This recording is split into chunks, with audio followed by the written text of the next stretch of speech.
Mak video. Datang nak top up video lagi ke? Haram jadah betul kau panggil aku mak video Yelah, kau kalau datang kedai aku tak ada buat apa pun. Memang nak top up video je. Tak ada, hari ni aku tak nak top up video. Aku nak tukar bateri. Bateri aku dah kembung. No, sampai kembung bateri kau tengok video. Ni nasib tak perut kau yang kembung. Hai, perut kau jangan buat isu Ini barang berharga ni. Ada tak? Ada.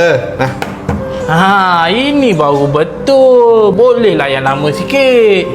kau ni memang tak insaf. Video je kerja. Dah kau bagi video banyak sangat, sampai kembung lah bateri aku. Ni, banyak betul handset baru dekat kedai kau ni.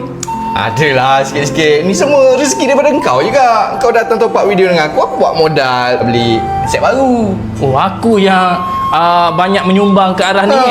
Kau lah yang menjana ekonomi perniagaan aku sekarang ni. Baguslah kau ada customer macam aku ni.